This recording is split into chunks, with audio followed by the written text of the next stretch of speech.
Hey everyone, today we're going to look at the newest version of the map editor. I'm just going to go through a couple of the basics as a recap of the last video. Now that I have some audio, just to let you know how everything works. As you can see, nothing's really changed that much in terms of visual aspects from the last video.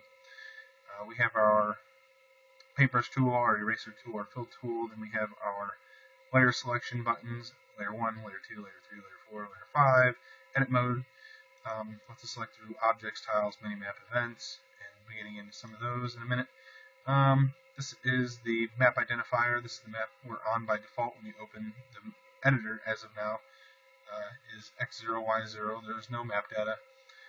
Save map, load map, change map up, change map left, change map down, change map right. So first we're going to go into the objects and place an object by right-clicking on the map where you want the object.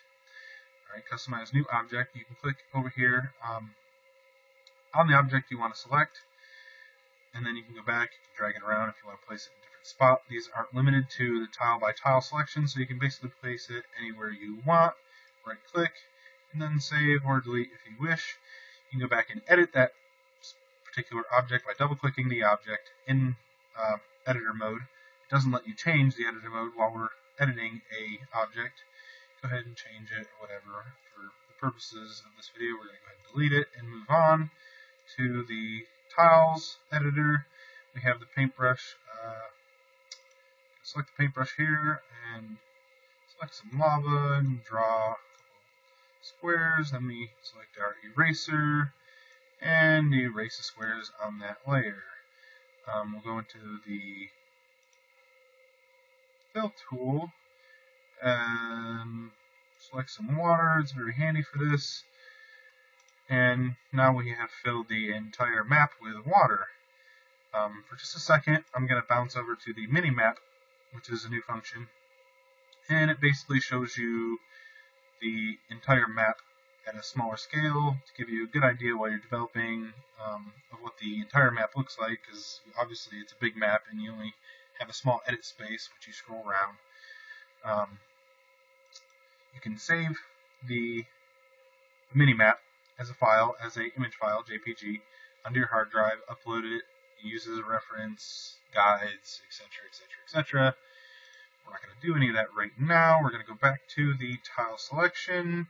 We're going to show you the new fill tool that wasn't available before. You basically right-click on the map with any tile selected, and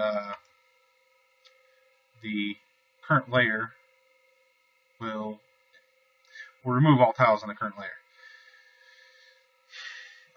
It's taking just a minute because I am recording, so we'll just be patient.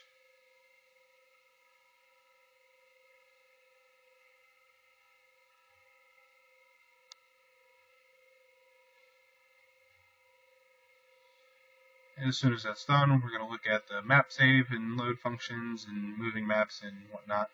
The next things I will be working on will be the multi-page tile selection. You'll be able to select different pages of tiles. Obviously, there will be more tiles. They'll be organized in different pages. You'll be able to select it from a drop box up here. You'll be able to make objects on the map, such as trees and large rocks and stuff like that, invisible while you're mapping. We're also going to work on monster placement, saving, loading, NPC placement, saving, loading, music selection for the map, a couple map options like PvP, and then finally a login system that connects you to the network. Alright, we are going to just go ahead and use that fill button again to generate some water, and we are going to save the map. And it might take a moment to save. Hopefully we have enough time. I only get 5 minutes per record. But basically, if we run out of time here, if I click the up button, it'll go to the next map. There isn't another map up, which would be X0, Y, -1, and so we'll get a blank map, and then when we click back down, it'll load up the blue map again. You can also type in the map that you want, and then load. Map has been saved. Click OK. We're going to go up. Yeah, we're just not going to have time, but it'll load the map. Above it, I may have saved a map up here, which is why it's taking a little bit of time. And then